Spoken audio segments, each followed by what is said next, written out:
Olá para você que me acompanha aqui no canal do meu tio Oscar. Hoje a análise vai ser do filme O Grande Ditador, de 1940.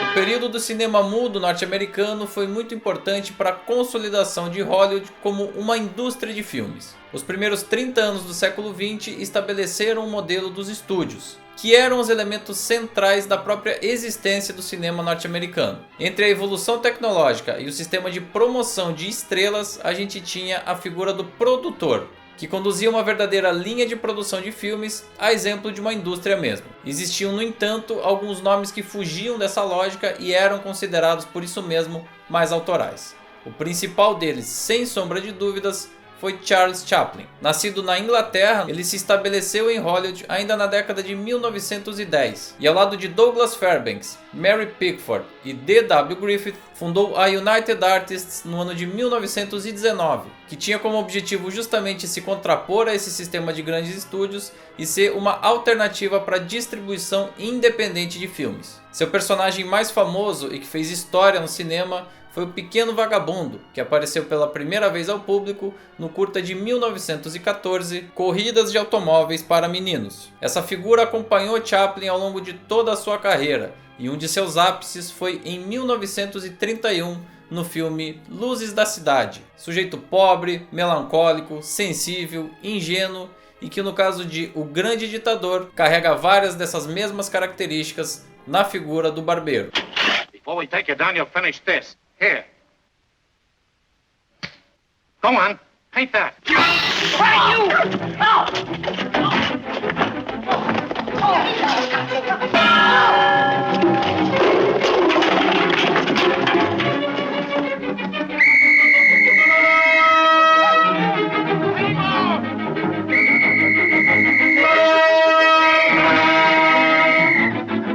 Chaplin resistiu durante um bom tempo ao cinema sonoro, que chegou à indústria ali no final da década de 1920. Ele não acreditava que essa tecnologia seria apropriada para o tipo de filme que ele fazia, muito baseados nos signos físicos, de movimentação corporal e de ação do gênero slapstick, conhecido aqui no Brasil como comédia pastelão. Para vocês terem uma ideia, Tempos Modernos, lançado em 1936, ainda não tinha diálogos. Por isso tudo, era muito grande a expectativa por um filme totalmente falado de Charles Chaplin, que usasse a voz como um instrumento da narrativa. Isso efetivamente acontece, ainda que de forma mais pronunciada, nos trechos onde ele interpreta o personagem de Hinkel, um ditador do reino fictício da Tomânia. Strange, these strike leaders, they're all brunettes. Not a blonde amongst them. Brunettes are troublemakers. They're worse than the Jews. Then wipe them out. Too small. Not so fast. We get rid of the Jews first, then concentrate on the brunettes. We shall never have peace until we have a pure Aryan race. How wonderful. Tomania, a nation of blue-eyed blondes. É irônico pensar que tanto o artista Charles Chaplin como o líder alemão Adolf Hitler tinham muitas semelhanças físicas, especialmente em relação à altura e ao bigode. Isso só ajudou na caracterização desse personagem que, claro, foi inspirado na figura real de Adolf Hitler. O roteiro estabelece duas linhas narrativas paralelas, mas que estabelece nesse personagem de Hinkel seu principal fio condutor. De um lado a gente tem um barbeiro judeu, bastante simples, que trabalha e mora nos subúrbios de uma cidade que faz alusão obviamente a Berlim. Ele chegou aí às trincheiras da Primeira Guerra Mundial e lá, por acaso, ele acabou salvando a vida de um oficial alemão conhecido como Schultz num acidente de avião. Do outro lado, a gente é apresentado esse líder autoritário e prepotente que queria dominar o mundo e que começou com a perseguição de alguns grupos étnicos, como os judeus. Num desses episódios de repressão do Estado, no entanto, o barbeiro é poupado em função daquela história na Primeira Guerra Mundial. Well, how are you? What has my friend done? Our men were painting his windows, Commander, and he resisted. Any brave man would resist. I'm sorry this occurred. Oh, I'm sure that in future you will not be molested again. However, if you or your friends are ever in any trouble, I hope you'll let me know. Who did that? Oh, one of my friends.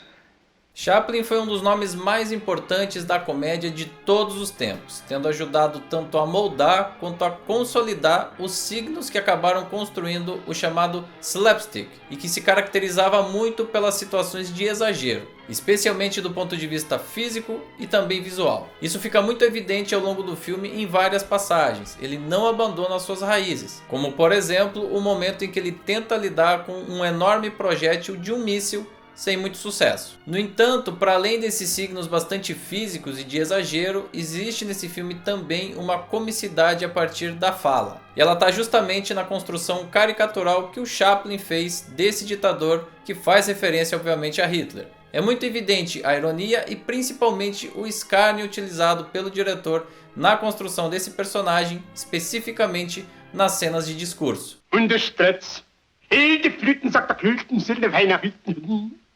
Und der Stritz mit seiner Klüten sagt der Flirten. Einzig Stritzen Sekt, einzig Stritten Sucht, einzig Stritten Sekt. Und der Alter...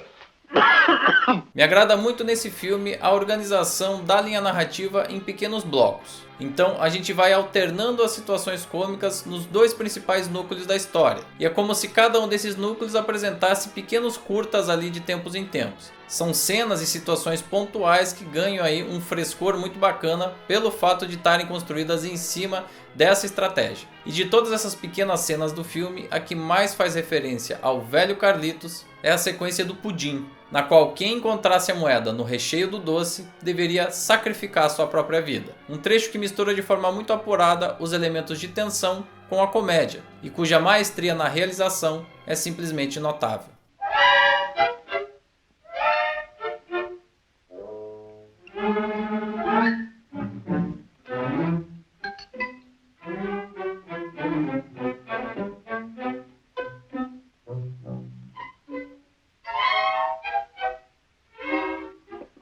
Se nessa altura alguém ainda tinha dúvidas sobre a grandeza de Charles Chaplin como cineasta, O Grande Ditador é a melhor prova do contrário. O que Chaplin conseguiu com essa obra tem poucos paralelos na história. Primeiro, ele exercita sua excelência cômica em forma tanto de texto quanto de situações. É um filme realmente engraçado para a plateia. Segundo, ele incorpora o som sincronizado com grande efeito positivo, sem perder força ou qualidade. E você lembra que eu falei lá no início que ele não se sentia muito confortável com essa nova tecnologia. No entanto, isso não impediu ele de fazer uma grande obra, pelo contrário. Terceiro, ele atua de forma simplesmente magistral em dois papéis diferentes entre si. Um deles, inclusive, que exigiu muito estudo e preparação por ser baseado justamente num personagem real, uma personalidade da história. Quarto, o seu lado produtor e realizador realizou uma obra de grande proporção com recursos próprios, numa quantia estimada em cerca de $1,5 milhão.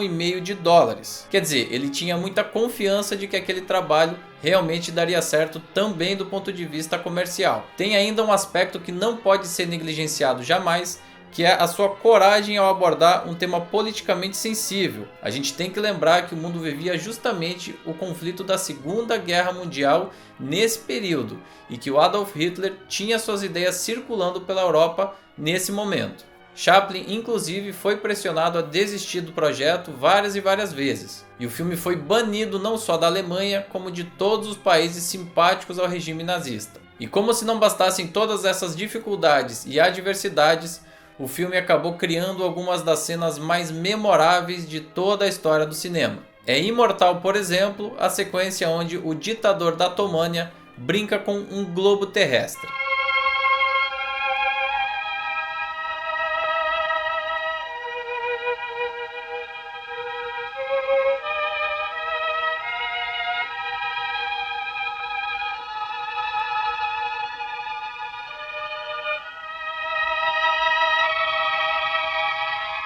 Assim como Chaplin, o restante do elenco é igualmente notável, em especial Paulette Goddard, que na época era também esposa de Charles Chaplin, e Jack Oakie, que interpreta o personagem Napalone, ditador do reino Bactéria. Claro, aí uma referência muito clara e direta ao líder fascista italiano da época, Benito Mussolini. Em 1999, 2 sobrinhos de Chaplin acabaram descobrindo rolos em 16mm e coloridos dos bastidores do filme. Com isso, o mundo pôde entrar em contato pela primeira vez com imagens inéditas da produção, que durou 2 anos. O filme estreou em outubro de 1940 e foi a maior bilheteria de toda a carreira de Charlie Chaplin. Essa recepção calorosa, apesar do tom político, acabou pavimentando o caminho para a temporada de premiações, e Chaplin chegou a vencer o prêmio de melhor ator daquele ano, de acordo com os críticos de Nova York. A pavimentação em direção ao prêmio da Academia parecia bastante encaminhada, mas aí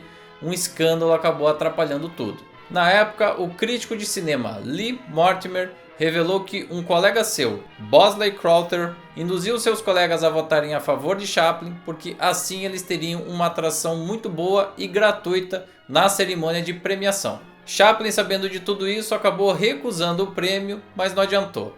O filme foi indicado pela Academia em 5 categorias: melhor filme, melhor trilha sonora original, melhor ator coadjuvante para Jack Oakie, melhor roteiro original e melhor ator para o próprio Chaplin. No entanto, mesmo com tantos adjetivos positivos, o filme acabou saindo da cerimônia sem nenhum prêmio. Gentlemen, to Field Marshal Herring, to the invasion of Austerlitz.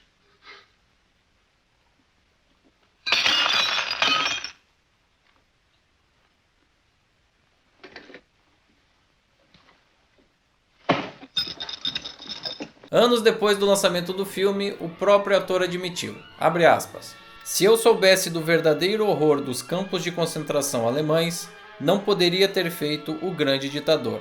Não poderia ter feito graça da loucura homicida dos nazistas."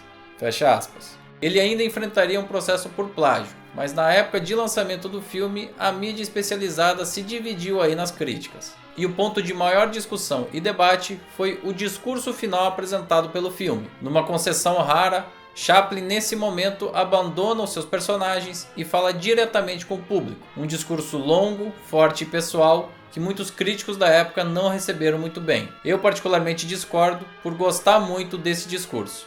Na minha opinião, ele encerra com chave de ouro uma das maiores obras de um dos maiores cineastas que o cinema já viu. Mas na época, ele gerou bastante controvérsia. By the promise of these things, brutes have risen to power, but they lie. They do not fulfill that promise. They never will. Dictators free themselves, but they enslave the people. Now let us fight to fulfill that promise. Let us fight to free the world, to do away with national barriers, to do away with greed, with hate and intolerance. Let us fight for a world of reason. A world where science and progress will lead to all men's happiness. Soldiers, in the name of democracy, let us all unite! Agora eu quero saber de você aí. Qual é a sua opinião sobre esse discurso de encerramento do filme? Na sua opinião, tá bem colocado ou estraga a obra como um todo? Use o espaço aqui embaixo para deixar a sua opinião, o seu comentário sobre o filme e, claro, também sobre esse vídeo. Não esquece de curtir o material, compartilhar o vídeo, se inscrever no canal e ativar as notificações no sininho. A gente segue analisando os filmes indicados pela Academia na categoria principal de 1940 e o próximo indicado a melhor filme é Tudo Isto e O Céu Também, produção que traz aí Bette Davis e Charles Boyer. Te espero aqui.